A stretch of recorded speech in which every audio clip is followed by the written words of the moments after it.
A good night of Shabbos. Today is Asara B'Tevis, the 10th of the Hebrew month of Tevis. It's a communal Jewish fast day, a day that we mark the anniversary of the time when siege was laid to Yerushalayim. And basically it's the beginning of the saddest era, the destruction of the Holy Temple. Today, I'm recording this class at the Kaisel, in Yerushalayim, at the Western Wall, the only part that remains from the Beis HaMikdash till today. I've been in Eretz Yisrael the last couple of days, and while I was able to pre-record many of the classes from the previous chapters, I wanted to do this one right here, on site, to learn the Rambam of Asara B'Tevis at the holiest place in Jewish tradition, the Kaisel HaMa'aravi. So, without further ado, let's get to it. Hilchos Tumas Tzaraas Perek Chi, the laws of impurity imparted by Tzaraas, or the skin lesions, chapter 9. We're basically at a new point in these laws. The first 8 chapters, we're dealing with all the different types of lesions that could appear on the human person. We had regular, classic skin Tzaraas, shchin, michva, different types of burns, nisakim. We talked about the special lesions that could appear as bald spots in the hair of the head or the hair of the beard. And today, after learning all the different types of skin lesions, we're going to talk about what happens once a person gets a skin lesion. Now he needs to go be inspected by the Kohen, and all the laws that are involved in that. So first, the Rambam tells us, Halacha Aleph, Hakel mistamin b'negayim. You should know that every single person is eligible to become impure from these skin lesions. Afilu katan ben yoimei v'ha'avadim. Even a child, on the day he's born, if a baby gets a lesion of skin, on his skin that meets the classifications of Tzaraas, he will become impure if the Kohen decides so. And so will slaves. Aval lo yavid kechavim v'lo ger taishav. However, not a idol-worshipping Gentile, and not even a ger taishav, which means a resident alien. It's basically a non-Jew that's taken upon himself to fulfill the Sheva Mitzvahs B'nei Noach, the 7 Noahide laws. They're not considered eligible to become impure from skin lesions, and that's because the Torah makes it clear that this is a law that applies only to Jewish people, not to Gentiles. Additionally, says the Rambam, everybody is kosher to inspect Tzaraas lesions. Now, when we say everybody, we don't mean every single type of Jew, because only a Kohen is eligible to do so. What the Rambam is saying, everybody, he means every type of Kohen. Even a Kohen who is not so expert in the laws of Tzaraas, as we're going to see, he'll be able to be accompanied by a Jewish sage who will guide him to pronounce whether the person is pure or impure. Additionally, a Kohen can inspect anybody's Tzaraas lesions, chutz minigei atzmai, except for his own lesions. Psychologically speaking, this is a very, very important concept. A person's able to find blemish and fault in everybody around him. But somehow our own blemishes we're not able to see. We need somebody else to hold up a mirror and to show us where we need to improve. Talking about improvement, of course, Asara B'Tevis is a great day of reflection to decide to improve on our behavior, as the Rabbi would say. It's a day of tshuva, and when we do tshuva personally, we bring about the turning around of this day from a negative day into a positive day. As Zechariah the prophet promises that this fast day will turn l'sasan l'simcha l'meyadim tovim, to gladness and to joy and to a great holiday. Halacha beis afal pi shehakel kshedim lidos negayim. Even though technically everybody is able to inspect a nega, a lesion, hatuma v'hatara tluya b'kohen. What makes the person impure or pure depends only on a Kohen. Only a Kohen is able to be the one to decide whether a Jew is pure or impure. Ketzad, what does this mean? What does it mean that you could have somebody else, let's say, deciding or inspecting a nega, and the Kohen will decide whether it's pure or impure?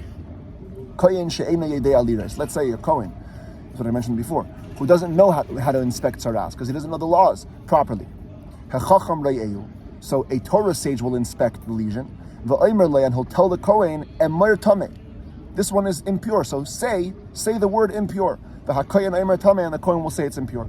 Emir tahir, or the sage will say this is pure. And the Kohen will say it's pure. Hasgirai, v'hu masgirai. Sometimes, as we've seen, it's not clear whether it's pure or impure. You have a lesion, but it doesn't have a siman tuma, a sign of impurity, so you have to put it in a quarantine for a week. So the sage will pronounce, he'll tell the Kohen, put him into quarantine. And the Kohen will put him into quarantine. And how do we know this? Shenemar, because it says in the verse, Va'al pihem yiyeh kol riv v'chol naga. Based on their mouth, talking about the Kohanim, based on the Kohanim's mouth, will be decided every fight and every nega, every lesion. That means that it's the Kohen's words that decides the status of the lesion. Afilu hoyo hakoyin koton oishoita. Even if the Kohen was a child or mentally unstable. The sage can tell him the law. And based on the Kohen, based on the sage's decision, the Kohen will declare the person to be totally impure or into quarantine or exempted. The Rebbe has a whole powerful talk on this concept, explaining that what's the significance in this? I mean, what does it mean that only a Kohen could pronounce impure or pure? So the Rebbe says that the Kohen are considered to be ish hachesed, people of kindness. When you want to pronounce Tzaraas on somebody, as we're going to see, Tzaraas is very severe. It causes a person to have to be completely ostracized and leave the entire Jewish camp. A very, very, very severe consequence. Only a person who's truly kind can pass on this verdict onto somebody else. You can have a Torah sage who knows all the laws, but he can't pronounce that a Jew is tameh. Has to be a person coming from complete kindness, with no ulterior motives whatsoever. Only such a person could pronounce the person to have tzaraas, and then that will get the ball rolling on the person who has the tzaraas to do the tshuva that he needs to become completely healed. Says the Rambam, when do we say that every Kohen is eligible to decide on tzaraas lesions, even if he's mentally unstable or a child? Of course, if the Kohen in this case was relying on the words of the Torah sage. But if the Kohen was checking the negoyim and relying on himself, you cannot inspect on your own until he gets clear ordination, so to speak, taught by a master teacher. And he'll become expert in all the different types of lesions and their names. Very interesting Rambam. He has to be expert not only in the lesions of people, but also the lesions that are applicable to clothes and are applicable to homes, that we're going to have in the later chapters. The Rambam is telling us here you cannot inspect even one category of tzaraas if you aren't expert in all the categories of tzaraas, including the clothing and the homes. Halacha Gimel. Kohen shetime esator, oy tiher esatame. If a Kohen declared somebody who was pure to be impure, or he declared somebody who was actually impure, pure, lo asa klum. His verdict is meaningless. It doesn't have any halachic significance. Shenemar, because it says in the verse, Tamehu v'timay hakohen. He is impure, and the Kohen will declare him to be impure. That means, or same thing in the later verse, Toherhu v'tiarei hakohen. He's pure, and the Kohen will declare him to be pure. Meaning that the Torah says, the Torah decides that he's pure or impure, and then the Kohen will declare that in conjunction with the Torah's decision. But the Kohen doesn't have, this lateral power to declare whatever he wants of purity and impurity. If somebody has tzaraas and he becomes healed,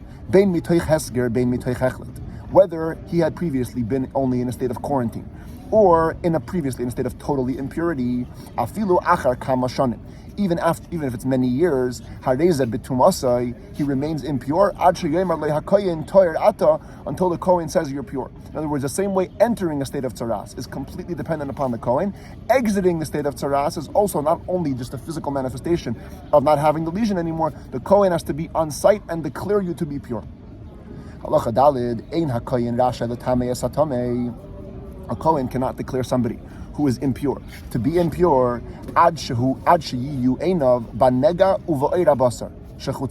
until his eyes focus both on the lesion and he must be able to see some skin of the flesh around it. Same thing when it comes to declaring it pure. He's not allowed to declare pure until his eyes can see clearly the lesion and the skin that surrounds it, which basically excludes a case where, let's say, there'd be a tzaraas on the tip of a limb, and you can't see the tzaraas with the skin around it. That's problematic for the Kohen's decision. The Kohen sheras hanega batchila. Additionally, another law of the Kohen, whichever Kohen is the one to inspect the lesion at the beginning, He needs to be the one who inspects it at the end of the first week and the end of the second week if there's quarantine for 1 week or 2 weeks. And he must be the one to make the final declaration, whether it's going into quarantine again or being totally impure or being exempted if it's smaller than the proper size or after 2 weeks nothing happened. It's the same Kohen from the beginning to the end has to take all action related to a specific lesion. What if the Kohen who inspected him at first died, or he got sick, then another Kohen can take the place and continue the inspection. However, in this case, the second Kohen will not be able to declare the person impure on account of spreading. Only the first person can know whether or not the lesion spread. How do you know if a lesion spread? You have to see the lesion at the beginning of the week and at the end of the week. But if during that week the first Kohen who inspected it originally became sick or died, the second Kohen has no idea what the status was in the beginning of the week. Therefore, since he can't compare, he cannot declare based on spreading. However, once a Kohen has seen something at the beginning of the week and is seeing it again at the end of the week, it's completely under his jurisdiction. We believe him completely to say this lesion spread or it didn't spread, and therefore the person will be pure or impure. Or he can say the white hair came before the lesion came before the white hair. As we've seen, that's a very important distinction. Only if the lesion comes before the white hair, then the person is impure. If the white hair came before, the person is pure. So who's going to be believed to say that? The Kohen is believed to say that. He saw it at the beginning of the week, he saw it at the end of the week. We believe him completely. Halacha hey chalal pasul li'iyas negayim. Since it has to be a Kohen who inspects the lesions, the Rambam needs to tell us that a chalal, that's a person who's born from a forbidden Kohen union. If a Kohen, let's say, marries a divorcee who is not allowed to, the child is a chalal, as we had at length in the Rambam's 5th book, in the laws of forbidden relationships. So the Rambam is telling us here that a chalal is not considered to be in the status of a Kohen as far as inspecting negayim. He's disqualified from inspecting negayim. Shenamar, as it says, achad mibanav hakoyanim. One of his sons, the Kohanim, has to be the one to inspect it, bikihunam, while they're in their proper state of legal kahuna. Aval ba'alei mumin, however, a Kohen who has a blemish, kshedim li'iyas negayim, even though they cannot serve in the holy temple, they're kosher to inspect negayim because they're still a Kohen. Provided that he's not blind, even in one of his eyes, because eyesight is very important, obviously, when it comes to negayim. Even if a Kohen's eyesight is dimmed, just weak eyesight, he should not inspect the lesions, because it says the lesions are inspected by the eyesight of the Kohen, and Torah uses the word einei in the plural, eyes. He has to have both eyes on full level of 20/20 eyesight in order to inspect negayim. Halacha vav ein reyin asa negayim ela bayayim. Negayim lesions can only be inspected by daytime. Bein lahaskir, bein lahachlit, bein liftar, whether the result is going to be to declare a quarantine or a total impurity or an exemption. Sharei b'chol ha'inyan ho'emer bayayim uvayayim. The Torah keeps on using the word by day. It has to be by day. Even in the daytime, the ein reyin lei b'shachris v'lei bein arbayim. You don't inspect the lesions in the first 3 hours of the day. That's what shachris means. Bein arbayim means the last 3 hours of the day. Sunlight isn't so strong.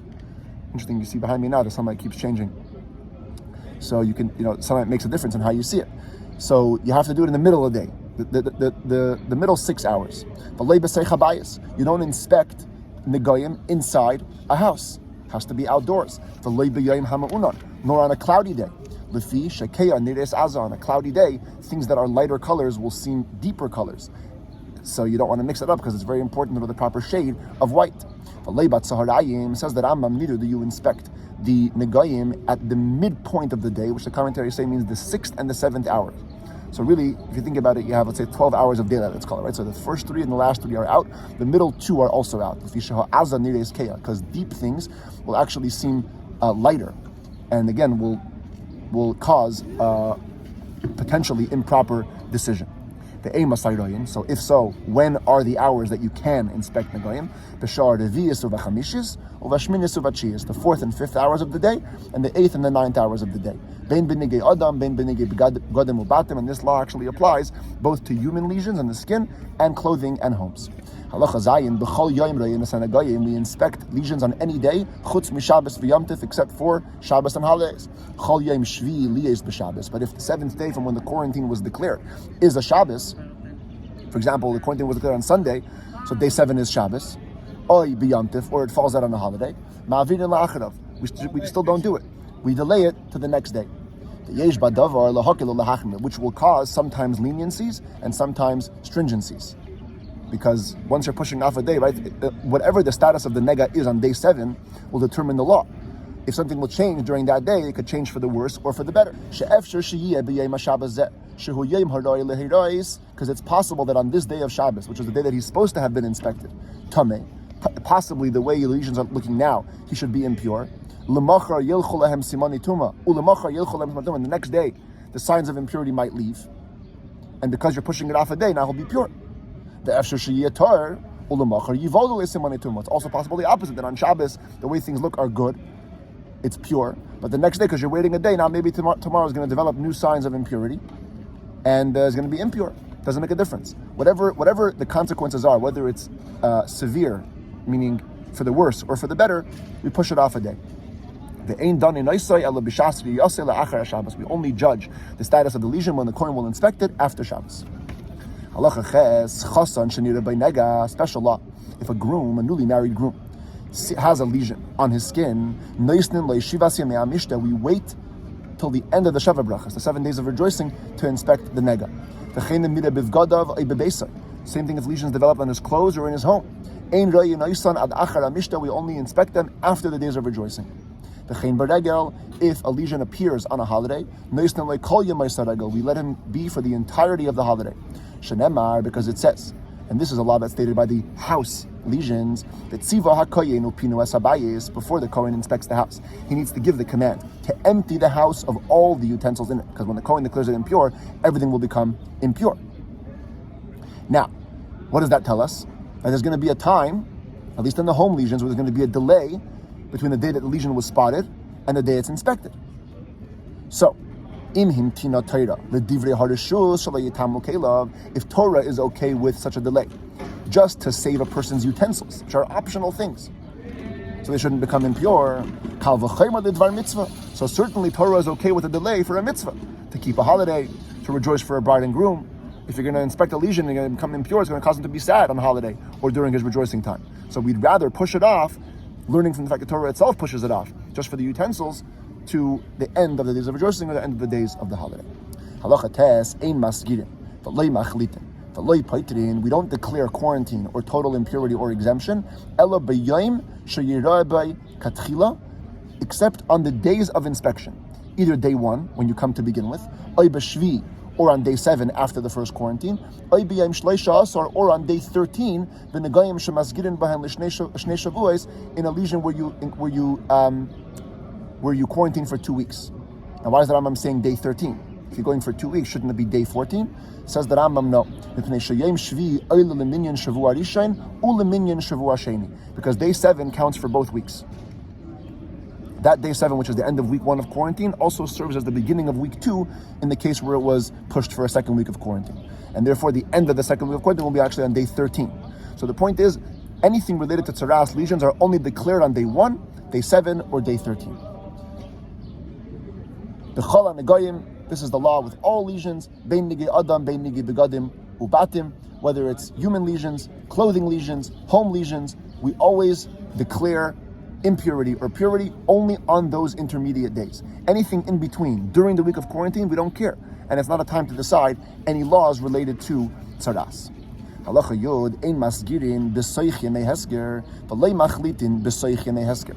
We also cannot declare a quarantine for a new lesion. Let's say a person has a lesion, he's put into quarantine, and during that week, a new lesion develops. So he wants to go to the Kohen. And the Kohen should say, go to quarantine, start the week of quarantine for this lesion. No, we don't do that. Same thing, we don't declare impurity during the days of quarantine. Let's say a lesion developed white hairs or a michya during that week. Nothing happens during the quarantine time. A person who's already in a state of Tzaraas and gets a new lesion, which is for sure impure, we don't declare him impure on that account. Neither do we declare him into quarantine for a new lesion if he's in the middle of an old lesion. If a new lesion is born, which should be put into quarantine. Doesn't make a difference. Whatever, you only stay busy with one Tzaraas lesion at a time. But if to begin with he has two lesions, and the Kohen inspects one and then another one, he can tell him at once, decide the law of both lesions. You're in quarantine for this one and totally impure for that one, or totally impure for that one and in quarantine for this one. That can be said whether it's on the first day, 7th day, or 13th day. If you're seeing two lesions at once, then it's okay to decide the law of both of them at once. But we don't inspect two lesions literally at once. You can inspect one and then the other. You don't inspect two in one sighting. Whether it's on two different people or one person, because it says the Kohen must inspect the lesion in the singular form. If a person with a lesion comes to a Kohen to inspect him, he shouldn't push him off. He shouldn't say, go, come back later. Take care of him right away. If there's two people coming with a lesion, he checks the person who came first, declares the law, put him into quarantine, exempt him, or declare him totally impure, whatever the status is, and then go and see the second one. When the Kohen is actually inspecting, the Kohen need not check under the elbows, meaning under the armpit of a person who has a lesion, or under his testicles, or in folds that may develop in the skin. Maybe there's a Tzaraas there. No, because it says whatever's in the eyesight of the Kohen. So whatever you can see on a basic level, that's what you should inspect. Same thing when a person becomes completely white, which we had a whole chapter on that, which can make you pure sometimes or impure. The Kohen just checks what he can basically see. Now, we have to know what's the position that a person should stand when he's in front of the Kohen, so the Kohen can see maximum of what he's able to see. In Ishu, if he's a man, first of all, he has to be inspected fully naked. He should stand like a person who's hoeing, where you separate your feet a little bit, and a little bit of the general area is revealed. And if you have a lesion in the armpit area, you should stand like a person who's harvesting olives, in which you would pick up your hands to shake the olive tree so that so the olives could come down. So you basically reveal a little bit of your armpit area. The Kohen won't have to inspect the entire thing, but you're giving him at least the possibility to see at a basic level. If it's a woman, she's also inspected naked, and she should sit in a position where she's shaping dough, where again her legs are a little bit separated, and if the nega is under her breast, she should sit in the position as she would nurse her son, so some of the breast is revealed.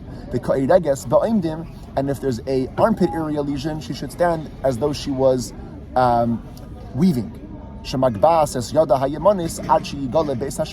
Where she raises her right hand till part of the armpit is revealed. And that's the position where you look at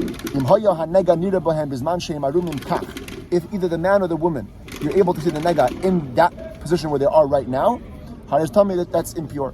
But if in this position the nega cannot be seen, no need to inspect it, we just consider it to be pure. Same way a person is inspected for the lesion originally, so too should he be inspected at the end, at the purity process when he shaves, as we're going to see. And basically, part of the laws of material is that he shaves his entire body, all the hair on his body. But it has to be all the basically visible hair. So he stands in the same position. If no hair can be seen on his flesh, when he stands naked in the hoeing position or the harvesting position, or if a woman sits in the above mentioned position as we explained, that's a kosher shaving, and the Kohen need not check in other places, maybe there's some hair left. Even though he'll have to shave everything, ideally you do shave everything, even in the genital area, even in the armpit area. But when you inspect it to make sure you've done a good job, there's no need to adopt a position more than the way a person is inspected for the lesion to begin with.